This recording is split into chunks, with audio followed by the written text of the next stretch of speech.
Hi, I'm Peter Larkum, and this is Mentality Meets.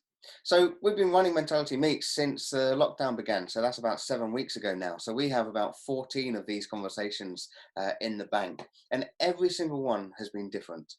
Today we're going to be talking with Geoff McDonald, who has been all over the world talking to the senior managers in our workplace about creating a well-being and mental health strategy.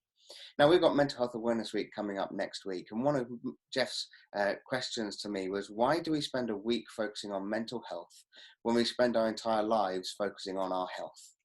And this is an interesting question to be exploring. Well, this is Mentality Meets. I hope you enjoy it. But today, I have Geoff McDonald with us. So Geoff, I'm going to ask you in a second to give us a little bit of information about you, also so as people can then pin your video so they can watch you. But also just again, at the beginning of all these sessions, we do a little health warning. So Geoff and I have been chatting this morning about what we're going to talk about, and it could go in all kinds of directions. We don't know any history about you. You struggle, or if you can't access me, or if I break up like this, can you put it in your chat, in the chat bar? So at the bottom of the screen, you've got a chat bar, just to let me know how the internet is working my end. But do look after yourselves with all that's going on. If you need help and support, can I encourage you to contact the Samaritans on 116123. There's also an agency out there called the Hub of Hope, and you can access that on hubofhope.co.uk. And it's just a great opportunity for you to put your postcode in the website and find the mental health provision for your local area, which means if you're supporting someone on the other side of the country, you can put their postcode in and find the mental health support available in their area. Okay, so let's have a quick look at your chat. So I haven't done my introduction for our chat. So welcome. Can I have your name, where you are in the country, and having seen myself on the screen, when was the last time you got a haircut? Because I've noticed that this is getting a little bit out there, and I'm pretty sure this week my wife will be given permission to see what damage she can do. So when was the last time you had a haircut? What's your name, and where in the country are you? So Geoff, as people are responding to that question, can I just ask you to give us a little bit of a background and information about you and who you are for us today? Well, it's quite nice. I mean, there's some names on the screen that I recognize, like Johnny, who I've got to know over the years, Laura, who I've got to know over the years. And then there's somebody who's come up as Speakers Collective, but her real name's Jo, so we'll call her Jo rather than Speakers Collective.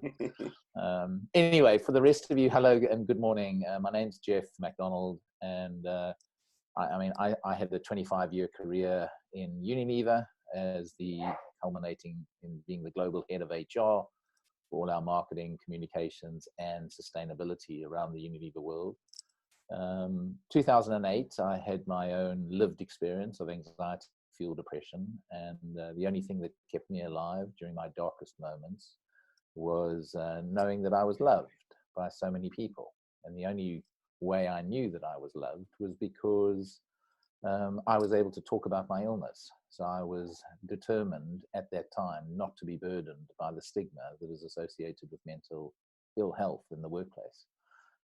And my ability to talk meant that I got all the support, all the help, all the empathy, but most importantly, just knowing that I was loved is what kept me going during my darkest moments.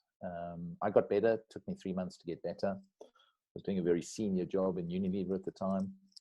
Went back to Unilever, slowly reintegrated myself back into Unilever after a 3-month time of recovery at home. And then in 2010, I had a relapse, but nothing as bad as 2008. So I didn't have to take time off work because I was far better prepared. I knew how to better manage my condition. I was more proactive in dealing with it. And then in 2012, I was walking home one evening from the office and I had a call from my wife. And she said, "Where are you, Geoff?" I said, "I'm on Blackfriars Bridge, coming down to Waterloo Station, and she said, "Look, you need to get home quickly." I said, "Why?" She said, "One of your best friends," and in those days we used to say committed suicide. I know today we talk about dying by suicide. And she said, "Yeah, one of your closest friends has just taken his own life." And you know, there's a wonderful saying, the brighter the light, the darker the shadow. And here was a guy who brought so much love, empathy, compassion to the world, and now he was gone. And I lay in bed that night and I just reflected on my own experience, and I came to a very simple conclusion. And the conclusion that I came to was that stigma had just killed my friend. We're in the 21st century and stigma had just killed my friend. And I knew that had he had a physical illness, what would he have done? He would have gone to the doctor, he would have asked for some help. But because he was struggling with a very common form of mental ill health, depression, he just couldn't do it. He couldn't ask anybody for help. And I want you to picture him, alpha, male, Afrikaner, South African. Now, I'm a South African, and if you can't picture them, then just think of the South African rugby team, and that'll kind of give you a sense of the macho-ness and the alpha maleness of my wonderful friend. And so that night, I thought, this was in October of 2012, that night I thought, I have to do something about this. This can't be fair, that people who might be suffering from a mental ill health condition, a common form, can't just have a conversation about where they're at. And I didn't know where to start. And so, because I'm a South African living down in Surrey, I had a Unilever network, global network, didn't really know many people in the UK who were influential, who could help me on this journey. But that night, I actually went onto my iPad and I Googled Alistair Campbell, because back in 2012, we were just beginning the whole Time to Change campaign in this country with Sue Baker, and Alistair was kind of fronting a lot of that. And so I thought, well, let me just Google him and see if he's got an email address. And so I Googled him, his website came up, an email address, and that night I wrote to him, just saying, look, I'd love to meet with you because I really want to do something about breaking the stigma of mental ill health. Within 10 minutes, I had a response from him. A week later, we met up in Belsize Park, very close to where he lives. And ever since that day, November of 2012, I began to take very tiny footsteps on a journey filled with a deep sense of purpose. And that is to try and create workplaces all over the world where people in those workplaces feel they genuinely have the choice to just put their hand up and ask for some help if they're suffering from a common form of mental ill health. And I don't think it's a very lofty purpose, because I can tell you in most workplaces everywhere in the world, if people are struggling from a physical illness, a common physical illness, they know they can put their hand up and ask for some help. So why in the 21st century can't we do the same if we're struggling from a common form of mental ill health? And so I've been on that journey over the last 8 years, started it in Unilever for 2 years, leading a piece of work around breaking stigma. And then at the end of 2014, I decided to leave and to take that to workplaces all over the world. So yeah, that's a bit about me and my backstory. What an amazing story. Just so as everyone understands, I've turned off my video because it will give better bandwidth at the moment for this conversation to continue.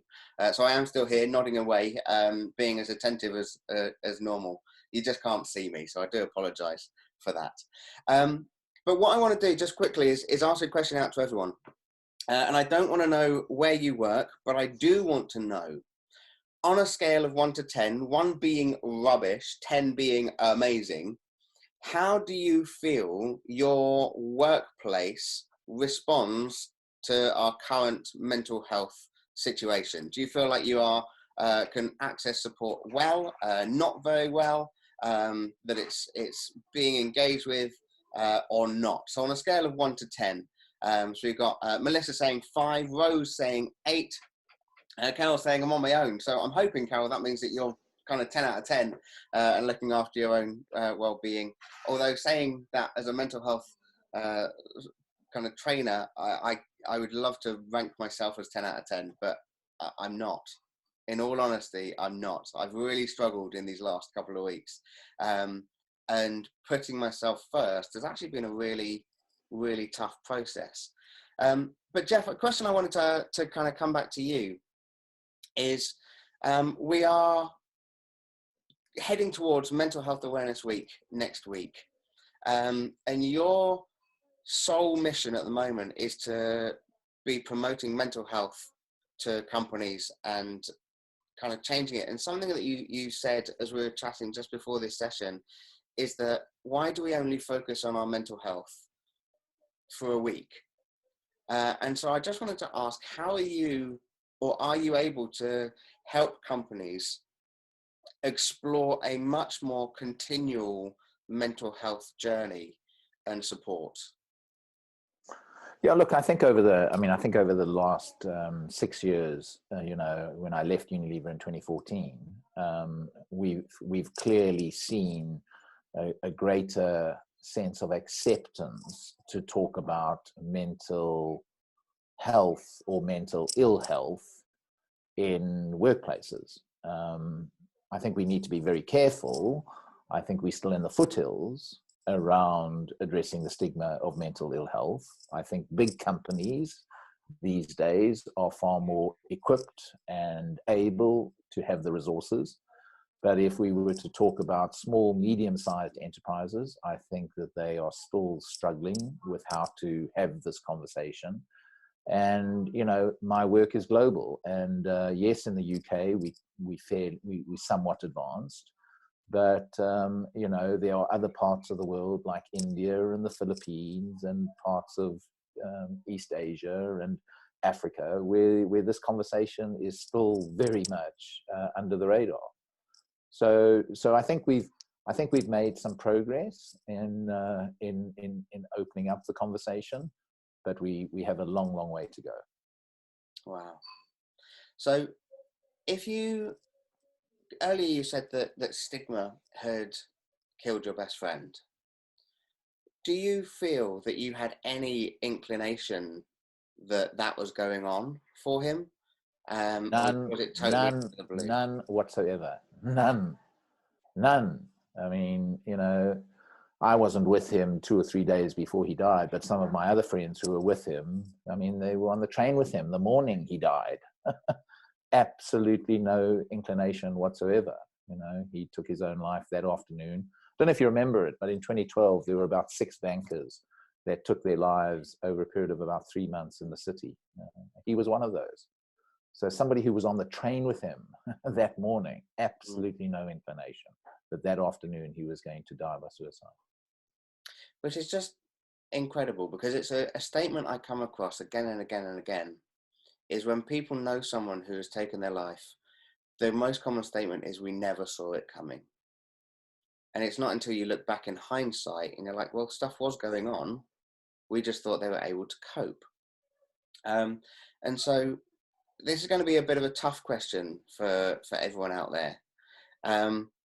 But I don't necessarily want you to put it down on the chat, but I want you to just have a think about the most unlikely person in your connected life at the moment. Would there be any kind of context of a mental health journey going on inside of them that you have no idea about? And the question that then kind of comes out is, does that mean that today, maybe the person we think who is the most secure, we might need to just reach out to? So have a think about that person who you have no idea about, or who you think is absolutely soaring at the moment, and life is brilliant. Because Geoff, the next question I have for you is the response. What kind of response have you had from the senior managers of companies when you talk with them about mental health and the support of their staff? Yeah, before I go to that, just another way of putting the question that you posed, Peter, is like I said, just think about and reflect on this. The brighter the light, the darker the shadow. The brighter the light, the darker the shadow. Stephen Fry, Ruby Wax, Robin Williams, Winston Churchill, Abraham Lincoln. So yeah, I think it's a lovely thought to maybe reach out to those who bring lots of light, because there could be a very, very dark shadow.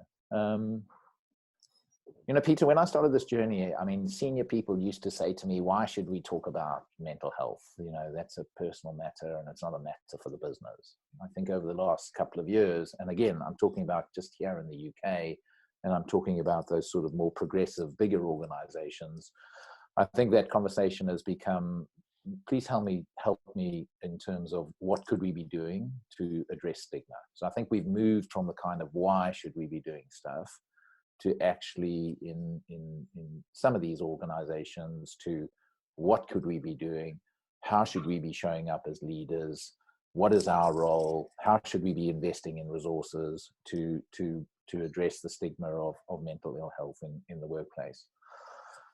However, my narrative over the last year has actually gone beyond just the mental health piece, because I have a very strong point of view, which is that our mental health is driven by our physical health, it's driven by our emotional health, and it's also driven by having a sense of purpose and meaning in our lives.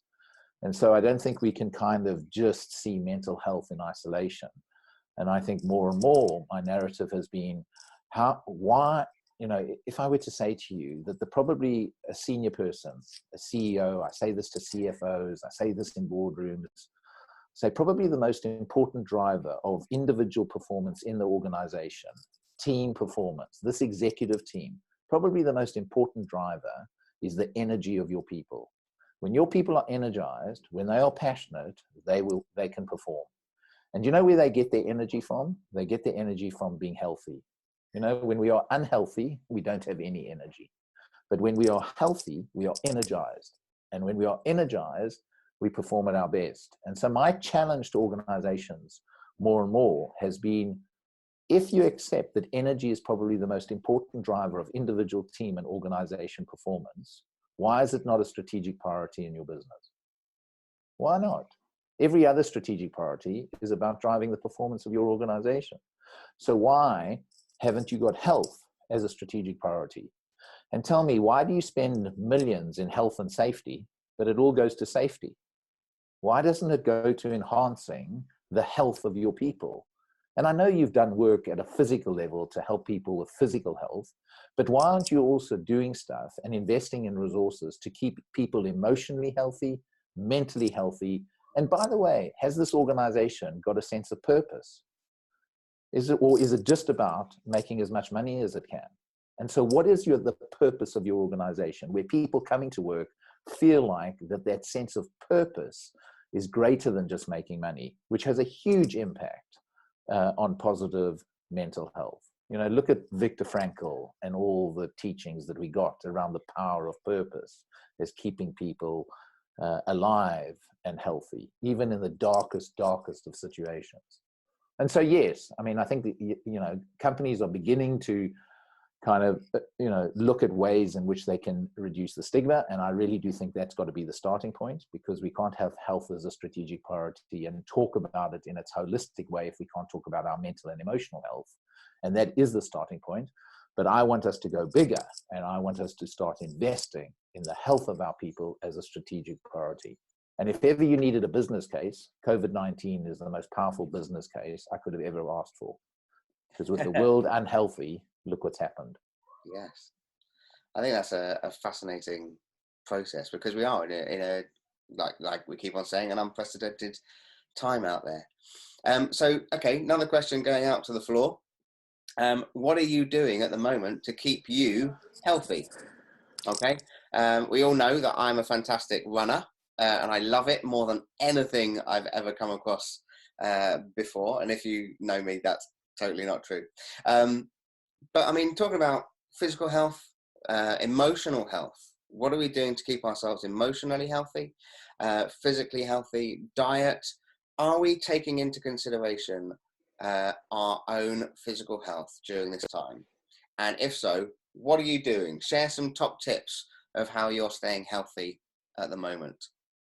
Okay, so I've just realised I haven't responded to the questions that we had before, which is on a scale of 1 to 10, how is your employer with the support? And I've got a number of interesting views. So 5 to 8 to 7, working freelance, but my previous employer was around at 8, struggling on day-to-days, previous employer around 3. And then, as we were talking about the person who you know of who may be really excelling, and you were talking about the greater the light, the bigger the shadow, and the response that Carol's put, which is that it could be anyone, because it's so easy to hide when we think that mental health is a form of weakness, and we want to cover it up. And then Melissa said it tends to be the people that we think are okay who are not.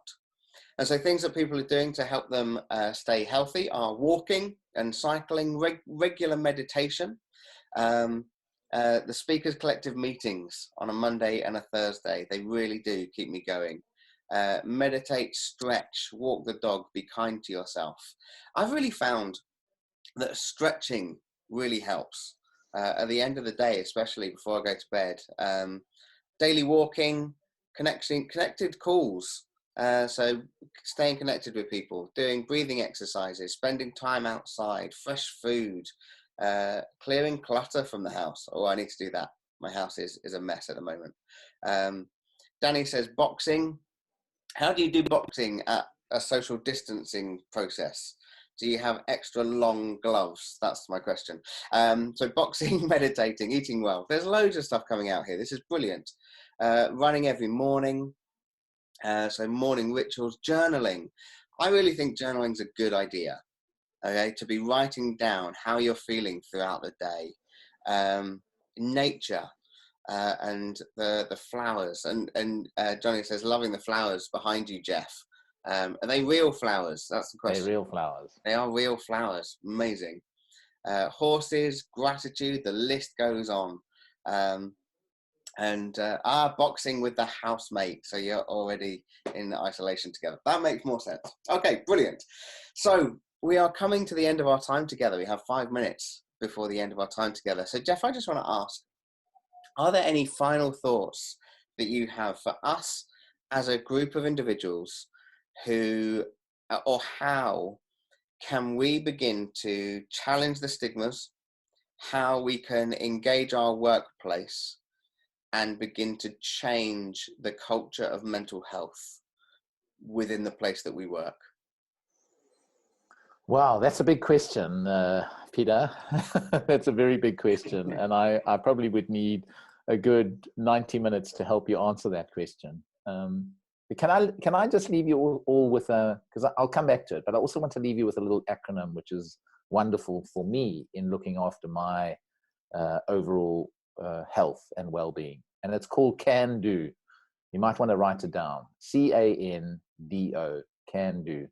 And the C stands for, and this is, I apply this every single day of my life. My health has become the number one priority in my life. I can't pour from an empty glass. And the C stands for connect. Find ways during the course of every single day to just connect, either with your own sense of meaning, values, a sense of purpose, friends, nature. Connection, so important. The A stands for what a lot of people have spoken about. Try and be active. Do some of the stuff that just keeps you active. The N stands for try and be nice to somebody and see how you feel after you've done that. We're going into Mental Health Awareness Week next week. It's all about kindness, acts of kindness, being nice to people. The D stands for discover, learning something new, particularly something that requires you to use your hands. And the O stands for observe. Just take time out every single day to have those moments that you can just observe. You can just be in the present, whether that's meditation, mindfulness, etc., etc. So just a little acronym I want to leave you all with in terms of, and it kind of, it addresses all those elements: physical, emotional, mental, and having that sense of purpose and meaning. If you can't come with a big purpose right now, just go and be nice to somebody. Just go and show an act of kindness. Give me your question again before we sign off, and I'm going to try and answer it in a few minutes. So, top tips. How do we challenge the stigma? Yeah. And how can we take information to our workplace to begin to change the culture of mental health where we work? Yeah, look, I think in terms of, the most powerful way in which we challenge stigma is when we tell our stories. So storytelling and the sharing of stories and just normalizing this stuff I mean, in my experience and the work I did in Unilever and beyond, is the more stories we tell. You know, I often say every single story that we tell is like sending a lifeboat out into the ocean. And the billions of people, as we're sitting here now, the billions of people who are suffering in silence, you know what they do? They cling onto the lifeboat when they hear the story. And they realize two things. The first thing they realize is they're not alone. And guess what? The second thing they realize is that they're just normal. They're just normal. We all have moments, days, weeks of mental ill health. So, so storytelling and telling stories within an organization, within your community, amongst your friends, in your family, I think is the most powerful lever of addressing stigma. I think, how do we create a culture? How do we create a culture where we are more compassionate to mental ill health? I think the first thing is, in organizations, is it has to start at the top with the leadership, and creating this, you know, and ensuring that leaders build and develop what I call a more compassionate, a more understanding relationship to mental ill health. And, you know, the only way that happens is through education. It's through training, raising the levels of awareness and understanding around mental ill health. And as I said to you earlier, Peter, you know, we spend billions in health and safety. Could we just take some of that money and stick it into health? Why would we not have an induction program for every single employee and every single organization, right across from the most senior to the most junior, where people are actually just raising their levels of awareness and understanding? Because the more I become aware, the more I understand about mental ill health, the more tolerant one might become with respect to that. I think then you've also got to then, you know, you've got to get into the whole area of policies and processes and systems to try and reinforce the behaviors where you're creating this culture of good mental health. And by the way, you know, I often say that mental health, the brand mental health, it's the most damaged brand I've ever come across in my life. Every time I use the word mental health, people go to illness. When I use the word physical health, people don't immediately go to illness. If I walk into a Nike store, I see chiseled whippets all over the walls, people with beautiful bodies, and I look at my own body and think, shit, I need a pair of running shoes so that I can look like that image. When it comes to mental health, what are the images we see? People with their hands in their head, black and white photographs, some mental asylum. I mean, what is inspirational and aspirational about looking after my mental health? Nothing. And you know what? When I'm mentally healthy, it's absolutely fantastic. I've got all the energy, I've got the cognitive abilities to get things done. So I think we have to shift the whole narrative around mental health and create a far more positive narrative around mental health. And yes, of course, we get ill. And yes, of course, we've got to give those people the support that they need. And I'll end on the following. You know, how do we make heroes out of people who have struggled with mental ill health conditions? You know, somebody put up a post there saying, oh, you know, you feel weak. Well, Winston Churchill wasn't weak. Abraham Lincoln wasn't weak. And I had an interviewer the other day on CNN or CNBC asking me, why would I ever recruit somebody who suffered from a mental ill health condition? And I told them, you know why I would? For a couple of reasons. One, they're better listeners. Two, they're more compassionate. Three, they have overcome a significant challenge in their life.